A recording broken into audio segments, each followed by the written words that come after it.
ये बातें बहुत ज्यादा करने की नहीं होती, इसलिए मैं बहुत संभाल के शब्दों और उनका इस्तेमाल कर रहा हूं। लेकिन अंदर अंदर जो हमारी रक्षा सेनाओं और वायुसेना वगैरह में काम करने वालों के भीतर जो बात होती है वो इससे बहुत ज्यादा कड़वी है। अब इस समस्या से हमारी वायुसेना जूझ रही है। हमारे पास जो विमानों की स्थिति है, उसका फाइटर जेट है वो 600 के आसपास कुछ होते हैं। इसमें रफाल है 36 थे, अब पता नहीं वो पूरे हैं कि नहीं, और कुछ मिराज है, और ज्यादा सुखोई 30 MK है हमारे पास। तो ये हमारी बड़ा मेजर कंस्ट्रेन है। जबकि हमारे जो एडवर्सरीज हैं, जैसे पाकिस्तान, जिसके पास 900 से 1300 जहाज है, लड़ाकू जहाज, और उसमें बहुत तरह के हैं। अब उसमें चाइनीज बहुत बढ़ गए हैं और वो लेटेस्ट है। चाइना इस साल उसको एक नई सप्लाई, चेंगडू का जो 35 नंबर वाला जहाज है वो देने जा रहा है, उसकी सप्लाई आने वाली है। ये जहाज बहुत एडवांस है, ये हमारे रफाल वगैरह से भी आगे का जहाज है। तो पाकिस्तान के पास एक मारक क्षमता उसकी बढ़ रही है इसकी वजह से। उसके पास F-16 भी है अमेरिका का, कभी इमरजेंसी में वो कर सकता है उसका इस्तेमाल, और वो मतलब परमाणु हथियार भी इस्तेमाल उससे किया जा सकता है। हमारे वायुसेना अध्यक्ष ने सम्मानपूर्वक रक्षा मंत्री के सामने ये बात रख दी है, और ये बात देश के लोगों के लिए भी बहुत जरूरी है कि वो जो ज्वार होता है प्रचार का, उसमें बहने की जगह सच्चाइयों को जो कहते हो देखें और समझें कि हमारी सेनाओं को, जिनको हम सर्वोच्च बलिदान के लिए प्रेरित करते हैं युद्ध में, उनको हम साजो सामान लड़ाई का आज के जमाने के हिसाब से क्या मुहैया करा रहे हैं। एक तरफ आप नरेंद्र मोदी की इलेक्शन रैलीज का मुआयना करें तो आपको ऐसे लगता है कि कल ही नरेंद्र मोदी पाकिस्तान पर दोबारा चढ़ाई कर देगा और पाकिस्तान को तबाह बर्बाद करके रख देगा। लेकिन दूसरी तरफ उनकी जो फोर्सेस हैं, चाहे वो नेवल फोर्स हो, एयर फोर्स हो, या फिर उनकी बड़ी अफवाज, उनके बयानात को देखें या उनके कंसर्न्स को देखें, उनकी पब्लिक गैदरिंग या मीटिंग में, उनकी फौजी मीटिंग में उनके चेहरे उतरे हुए देखें तो आपको सारी कहानी वाज़ेह हो जाती है। आज की इस वीडियो में आपको भारत के एयर चीफ ने जो हाथ खड़े कर दिए हैं पाकिस्तान से लड़ने से, उसके बारे में बताएंगे, क्योंकि भारत के तजिया निगार अंदरूनी खबरें लेकर सामने आए हैं और वो ये कह रहे हैं कि यहाँ पर तो हमें उतनी बातें करने की इजाजत नहीं है, हम उतनी बातें नहीं कर सकते। जाहिर है नरेंद्र मोदी सरकार या फिर उनके जो सिक्योरिटी इदारे हैं उनकी तरफ से प्रेशर होगा कि भारत के खिलाफ या फोर्सेस के खिलाफ बात नहीं करनी। लेकिन वो क्या कुछ कह रहे हैं वो आपको इस वीडियो में सुनाते हैं कि अंदर के हालात कितने बुरे हैं, फोर्सेस का मोराल कितना डाउन है, जो कि इस बात की वाज़ेह दलील है कि पाकिस्तान ने इसकी बार उन्हें जो ठोका है वो उनकी आने वाली नस्लें याद रखेंगी। नरेंद्र मोदी बेशक अपनी इलेक्शन रैलीज में अपनी मुहिम को चमकाता रहे, अपने लिए वोट बढ़ाने का उसे कोशिश करता रहे, लेकिन असल बात यही है जो आज की इस वीडियो में आपको भारतीय तजिया निगार की जुबानी सुनाते हैं। खुद सुनिएगा और फैसले खींचेगा कि पाकिस्तान ने अब की बार कितना बुरा ठोका है हमारे पड़ोसियों। ये बातें बहुत ज्यादा करने की नहीं होती, इसलिए मैं बहुत संभाल के शब्दों और उनका इस्तेमाल कर रहा हूं। लेकिन अंदर अंदर जो हमारी रक्षा सेनाओं और वायुसेना वगैरह में काम करने वालों के भीतर जो बात होती है वो इससे बहुत ज्यादा कड़वी है। लेकिन उसके पास जो जहाजों का स्तर है, उसके पास F-16 भी है अमेरिका का, हालांकि उनके इस्तेमाल के लिए बहुत सारे इफ बट लगते हैं, लेकिन है उसके पास, कभी इमरजेंसी में वो कर सकता है उसका इस्तेमाल, और वो मतलब परमाणु हथियार भी इस्तेमाल उससे किया जा सकता है। इसके बाद चीन की जहां तक बात आती है, उसके पास उसके एस्टिमेट्स बहुत तरह के हैं, लेकिन ये माना जाता है कि करीब 3500 जहाज उसके पास लड़ाकू है, और वो पाकिस्तान को भी जो मदद कर रहा है, तो पाकिस्तान को बहुत कम कीमत पर वो आज के नए जमाने के वायुसेना हथियार मिल जा रहे हैं। हमारे वायुसेना अध्यक्ष ने सम्मानपूर्वक रक्षा मंत्री के सामने ये बात रख दी है, और ये बात देश के लोगों के लिए भी बहुत जरूरी है कि वो जो ज्वार होता। अब वजह इसकी क्या है क्योंकि हम पहले पूरा का पूरा इंपोर्ट पर निर्भर थे, और हम रूस से MiG-21 जो विमान है वो उसने हमारी एयरफोर्स को दशकों तक चलाया, लेकिन वो पुराना हो चुका है, उसमें एक्सीडेंट्स बहुत होते हैं, और वो आज के वक्त की जरूरतें पूरी नहीं करता। इसके लिए भारत में जो HAL है उसने एक जहाज का विकास किया जिसको तेजस Mk-1A कहते हैं। इस जहाज को हमने पाया कि हमारे MiG-21 को ही रिप्लेस कर सकता है, जो हमारे बेड़े का सबसे बड़ी संख्या वाला जहाज। लेकिन इसमें समस्या ये थी कि इसका इंजन जो है अमेरिका की कंपनी से आता है, GE एरोस्पेस से, तो ये इंजन हमारा नहीं है। हमें 2009-10 में 40 विमान का पहला ऑर्डर HAL को सरकार ने दिया था वायुसेना के लिए, 40 विमान सप्लाई करने का। ये सप्लाई डिले होते होते बहुत डिले हुई, लेकिन हुई किसी तरह से। इसको 2021 में फिर से 83 जहाजों का ऑर्डर दिया गया, 48,000 करोड़ रुपए का। लेकिन ये सप्लाई 24 में होनी थी, 23 में होनी थी, इसमें से एक भी नहीं हुई है, और अब 25 में होने की बात हो रही है। इसके बाद इसको तीसरा ऑर्डर भी 24 में दे दिया गया कि ये इंजन्स की सप्लाई के लिए बड़े ऑर्डर प्लेस कर सके, जैसे अमेरिका में। लेकिन अमेरिका से जो सप्लाई चेन है वो स्लो है। अब इस समस्या से हमारी वायुसेना जूझ रही है। हमारे पास जो विमानों की स्थिति है उसका एक चार्ट हम अभी स्क्रीन पर लगाएंगे। तो आप उसमें देख पाएंगे कि चूंकि हमें सीमा के दो हिस्से हैं, एक चीन की तरफ और एक पाकिस्तान की तरफ। हमारी जो स्ट्रेंथ है वो हमारे पास करीब 1700-1800 जहाजों से 2200 के बीच है। विभिन्न सूचनाएं आती रहती है, इसमें कभी बार ऊपर नीचे हो सकता है, लेकिन यही स्ट्रेंथ है। इसमें से जो फाइटर जेट है वो 600 के आसपास कुछ होते हैं। इसमें रफाल है 36 थे, अब पता नहीं वो पूरे हैं कि नहीं, और कुछ मिराज है, और ज्यादा सुखोई 30 MK है हमारे पास, वो बड़ी संख्या में है। वो तो नए, ये जो MiG-21 है ये पुराने जहाज, तो नए जहाज हमारे पास बहुत कम है। इनकी संख्या जो है हमारे पास 300-350 ही है, जो कि हमारी जरूरत के हिसाब से अगर दोनों सीमाओं को हम देखें तो ये एक्चुअली तो 1200 से 1500 होनी चाहिए, लेकिन तात्कालिक तौर पर भी 500 से कम नहीं होनी चाहिए, जो हमारा पुराना इसके लिए रिकॉर्ड है। अब हमारी स्थिति है नहीं, तो हमने तेजस इसमें एम्प्लॉय किया है जो MiG-21 को जोड़े, और उसको HAL बना रहा है। लेकिन HAL की समस्या यह है कि कुछ उसमें टेक्निकल इश्यूज थे, वो तो यहाँ लोकली वो एड्रेस कर सकता था, वो कहता है कि उसने उनको एड्रेस कर लिया। अब असलियत जब वो सप्लाई करेगा तब पता लगेगी।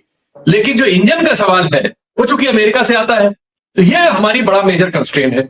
जबकि हमारे जो एडवर्सरीज हैं, जैसे पाकिस्तान, जिसके पास 900 से 1300 जहाज है, लड़ाकू जहाज, और उसमें बहुत तरह के हैं। अब उसमें चाइनीज बहुत बढ़ गए हैं और वो लेटेस्ट है। चाइना इस साल उसको एक नई सप्लाई, चेंगडू का जो 35 नंबर वाला जहाज है वो देने जा रहा है, उसके यहाँ सप्लाई आने वाली है। ये जहाज बहुत एडवांस है, ये हमारे रफाल वगैरह से भी आगे का जहाज है। तो पाकिस्तान के पास एक मारक क्षमता उसकी बढ़ रही है। इसकी वजह से टोटल संख्या पाकिस्तान के वायुसेना की हमसे 1/3 कम है, लेकिन उसके पास जो जहाजों का स्तर है, उसके पास F-16 भी है अमेरिका का। हालांकि उनके इस्तेमाल के लिए बहुत सारे इफ बट लगते हैं, लेकिन है उसके पास, कभी इमरजेंसी में वो कर सकता है उसका इस्तेमाल, और वो मतलब परमाणु हथियार भी इस्तेमाल उससे किया जा सकता है। इसके बाद चीन की जहां तक बात आती है, उसके पास उसके एस्टिमेट्स बहुत तरह के हैं, लेकिन ये माना जाता है कि करीब 3500 जहाज उसके पास लड़ाकू है। सप्लाई रूस से आते थे, इंजन और सारा जहाज ही रूस से आता था। उसने बीच में अपने को विकसित करके अपने जहाज विकसित कर लिए हैं, और एक सीरीज यूरोप तो रूस से आगे निकल गया है, और उसने अब इंजन भी खुद कर लिए हैं, जो बहुत आगे के इंजन है। जो उसका चेंगडू का 20 नंबर जो जहाज है, जो बहुत प्रसिद्ध माना जा रहा है, उसमें तो जो उसने इंजन लगाया है वैसा इंजन पश्चिमी देशों तक के पास नहीं है। तो चीन ने अपने को आत्मनिर्भर बना लिया है, और वो पाकिस्तान को भी जो मदद कर रहा है, तो पाकिस्तान को बहुत कम कीमत पर वो आज के नए जमाने के वायुसेना हथियार मिल जा रहे हैं। हमारे वायुसेना अध्यक्ष ने सम्मानपूर्वक रक्षा मंत्री के सामने ये बात रख दी है, और ये बात देश के लोगों के लिए भी बहुत जरूरी है कि वो जो ज्वार होता है प्रचार का, उसमें बहने की जगह सच्चाइयों को जो कहते हो देखें और समझें कि हमारी सेनाओं को, जिनको हम सर्वोच्च बलिदान के लिए प्रेरित करते हैं युद्ध में, उनको हम साजो सामान लड़ाई का आज के जमाने के हिसाब से क्या मुहैया करा रहे हैं। ये सही है कि सरकार ने 2 ऑर्डर, इस सरकार के आने के बाद 2021 में और 2024 में HAL को 2 ऑर्डर दिए गए, लेकिन एक तो वो जो जहाज है वो मैंने बताया MiG-21 को रिप्लेस करने के लिए, वो 4th-5वें जनरेशन का जहाज नहीं है। हमारा वो जहाज, हमारे पास 4th-5वें जनरेशन के जो जहाज हैं उसमें रफाल है और सुखोई 30 है। ये 2 जहाज हैं हमारे पास, लेकिन इनकी संख्या बहुत कम है। सुखोई तो फिर भी 250 के आसपास है हमारे फ्लीट में, लेकिन ये जो रफाल है ये कुल 36 था। इसका हमारा जो सौदा हो रहा था यूपीए के जमाने में, वो 128 जहाजों का हो रहा था। मोदी जी ने इसको शॉर्ट करके 36 में कर दिया था। अब 36 हमारी जरूरतों को क्या पूरी करता है दोनों सीमाओं पर, चीन के सामने और इसके पाकिस्तान में? जवाब है नहीं, सीधे नहीं।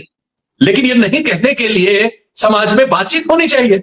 आज रक्षा सेनाध्यक्ष ने इशारा कर दिया कि साहब बहुत सारे समझौते होते हैं, बहुत सारे बयान आते हैं, बहुत सारे कॉन्ट्रैक्ट हो जाते हैं, लेकिन हमें कॉन्ट्रैक्ट में साइन होते पता हो जाता है कि ये सप्लाई हमें समय पर नहीं मिलेगी। उनकी बात जायज है। 2009-10 के विमान की सप्लाई अब मिल रही है, तो जो 2021-24 में साइन हुए हैं, जिनको 2-3 वर्षों के लिए कहा गया था, अब उनमें अभी तो इंजन ही नहीं आए उनके, वो सप्लाई कैसे मिलेगी? और अगर उनमें कोई फॉल्ट होगी तो जब तक वो ट्रायल पे नहीं जाएंगे, जब तक बन के वायुसेना को मिलेंगे नहीं, उनके अनुभव से वो उसकी कमियां नहीं जानेंगे, जैसे जो टेक्निकल खामियां अभी थी जिनके बारे में पता चला, तो उनको जब इस्तेमाल किया गया, जब आपने दिए वो जहाज जो पहले ऑर्डर के थे 2009-10 के, तब पता लगा कि इसमें ये खामियां है, तो आपने उनको एड्रेस करने की कोशिश की। अब लड़ाई के मौके पर तो ऐसा नहीं हो सकता ना। हमारा पायलट अपनी जान जोखिम में डाल के एक ऐसी मशीन को लेकर है जिसमें खामियां हैं, तो हम उसको बलिदान करने के लिए, मतलब उसको हत्या करने थोड़ी भेज सकते। तो ये तुम्हारे ऊपर छोड़ देते हैं कि तुम देश को जब चाहो तब बताओ, लेकिन दुनिया में ये सब पता है। लेकिन ये जो चीज सही है पर तो बात करो भाई। ये जो कमी है इसको कैसे ठीक किया जाए। तो भारत को अभी बहुत काम करने की जरूरत है। अगर उसे दोनों तरफ की चुनौतियों का सामना करने लायक अपनी सेनाओं को तैयार रखना है, तो खासकर वायुसेना, ये बहुत साधारण बात नहीं है। इसलिए भी कि जैसा मैंने बताया, चीन आत्मनिर्भर हो चुका है, और न सिर्फ आत्मनिर्भर हो चुका है, वो चूंकि पश्चिम के मुकाबले अपने को तैयार करता है, उसने अपने बहुत आगे बढ़ा लिया है।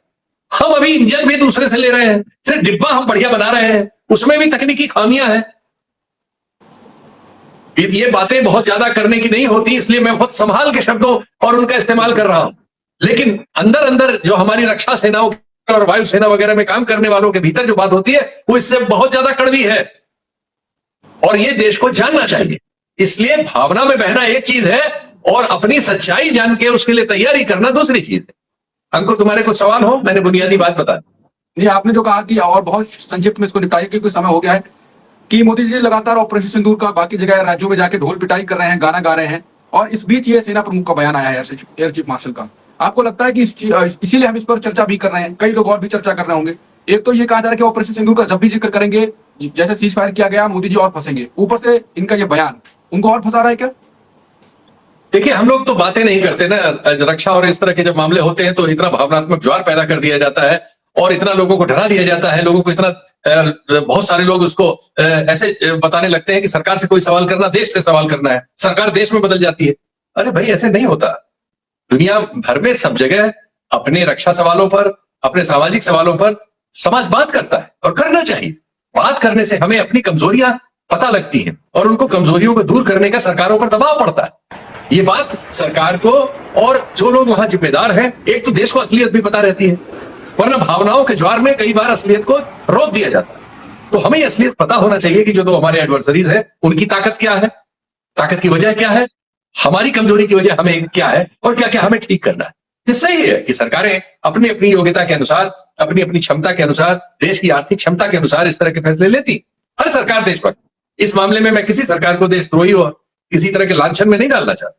सिर्फ ये है कि हमें बात पता हो, हम बात के प्रति गंभीर हों,